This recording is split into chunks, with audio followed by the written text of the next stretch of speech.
Greetings folks, today we'll be looking at these Viper FPV goggles from FXT. These are quite unique goggles. They are probably the only goggles on the market, apart from the DJI ones I suppose, that cater for people who need to wear glasses while they're looking at the screen. But I've found for all of these box style goggles I have actually needed some extra magnification so that I could focus on the screen. Alright, so let's have a look. I'll read some of the specs to you. Plug and play, built-in mirror with unique reflection design, optimal safety watching distance to prevent eye strain. Doesn't quite work for me, I do need some close-up glasses. Ergonomic design for maximum comfort, detachable 5-inch 800 by 480 pixel LCD monitor, built-in diversity receiver, which is great. Supports auto scan, built-in DVR, another great feature. Support 1 key recording and supports HD video in as well. The object distance 43mm, IPD intrapupillary distance 63mm, which doesn't make a lot of sense looking at a single screen. Field of view 45 degrees, magnification 1.9 times, etc, etc. Distance of the virtual image is 312mm. That means you have to be able to focus on something 312mm away to be able to use the goggles without needing close-up glasses, basically. Okay, let's open it up, have a look. Little pamphlet there. Good instruction manual, actually tells you a lot of interesting detail. And we get a nice carry case box for it. I like that. That'll be very useful.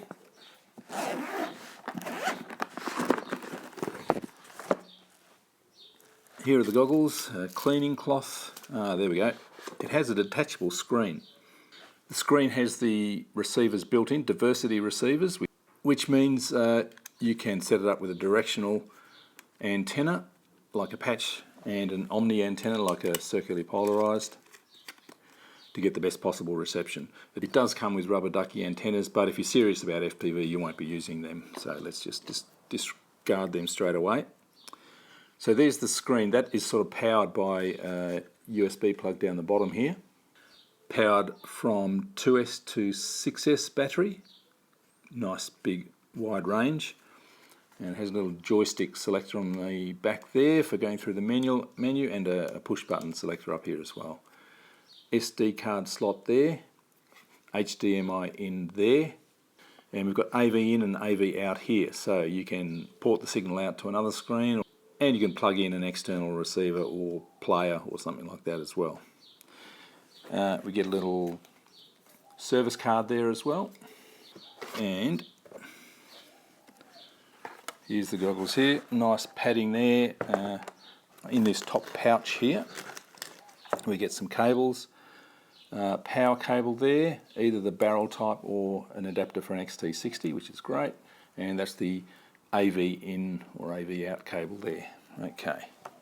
The unique thing about these goggles is that it doesn't use magnification lenses to enable you to focus on the screen. It actually uses a mirror. You can see in there. The mirror lengthens the optical path. I think there may be a little bit of magnification in there as well. But it lengthens the optical path so that you've got a better chance of focusing on it. The screen just clips on there like that, and then the goggles just sit on your face like that. You also have the light excluder there, I suppose, and that can just clip in. But you can just use it like this if you want to. If it's not too glary on the sides, you can just use it with the screen in front like that, and you can see out the sides as well. Now the rubber face pad actually clips into place. There we go. Push it forward and it all clips into place. And then you can see this part of the rubber cup just sort of gently touches your face. It's not pushing hard at all. A little bit of light getting in underneath there, but that's no big drama. But it's sort of supported on the band around your forehead there. Nicely supported. Looks kind of weird, but they work very well. And the awesome bit. Glasses fit without a problem. Glasses aren't touching anything at all, maybe just a little bit at the side there, but it's not pushing on it or anything like that. Very comfortable. So let's have a look at what's on the screen. I might take it off for that. I'll take the cable and plug it in.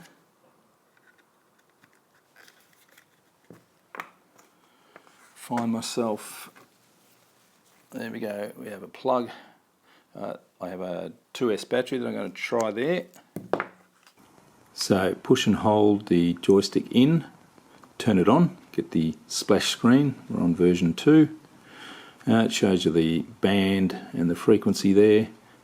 First thing you want to do is push and hold down, and it'll do an auto search and find the strongest channel.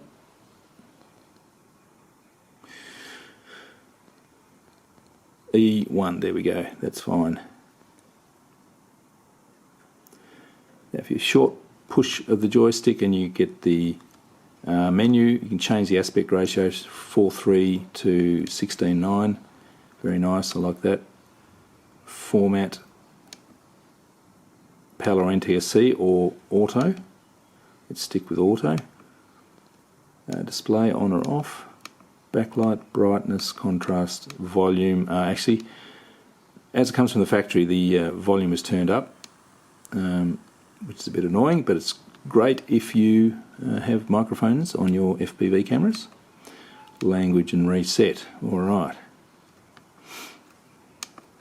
Pushing to the left, you can flick through all the channels. Now a brief push to the right and you can manually select the different frequencies and bands. Now I know I am on E1, so that'll do me. Push the centre to hold it. Push to the left for 2 seconds. 1, 2. There we go. We can set up a favourites list here.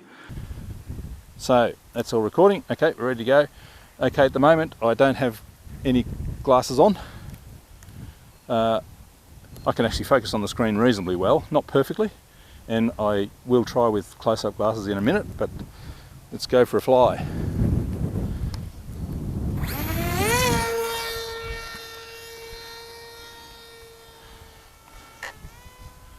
Windy old day, struggling to get upwind.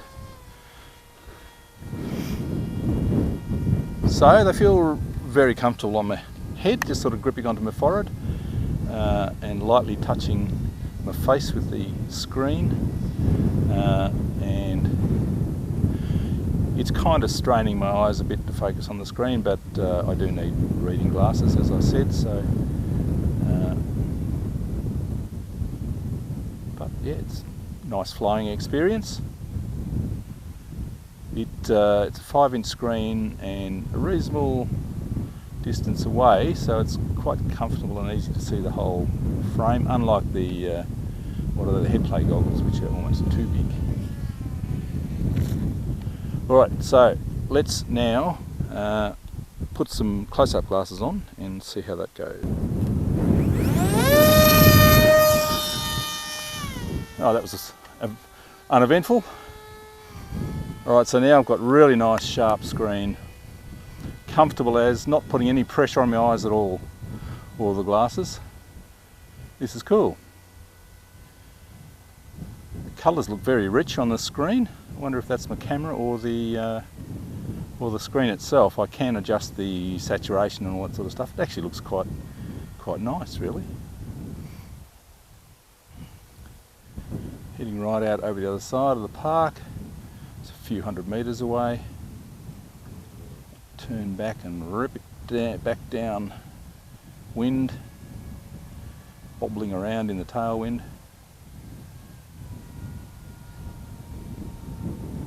So I'm actually enjoying this. This is a very comfortable set of goggles. Your face sort of feels free. What I'm going to try is without the surrounds too, see how that goes on this super bright sunny day. Yeah, this is alright. Very comfortable. I have to say it's now that I'm wearing close-up glasses, it's the sharpest FPV screen I've seen, really. for the screen style. I still prefer my Commander goggles, but if you have to wear glasses, this is a great alternative. Bringing it in. Look at that wind.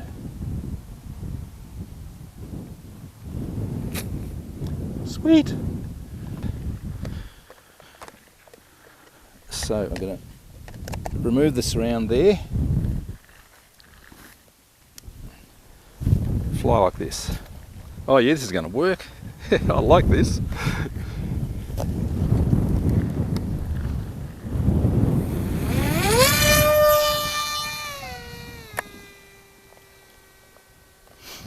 Oh yeah, I could get used to this. This is cool, you're not going to fog up at all. You've kind of still got line of sight as well. Hey, this is not bad at all. I can see the plane out of the corner of my eye, so I'm still flying line of sight while I'm looking at the screen. Hey, this isn't bad at all. In fact, if I put the screen off to one side of it, then I can look line of sight. Yeah, I can see it line of sight actually, and FPV at the same time. Well, I didn't think of that use. Not as immersive, of course, as fully enclosed, but on a hot day it feels much better.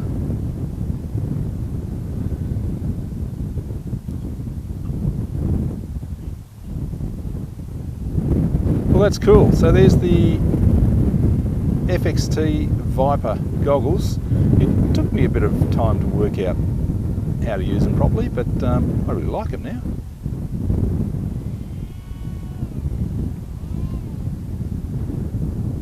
There we go, that'll do me. FXT Viper goggles. I don't mind them at all. Thanks for watching.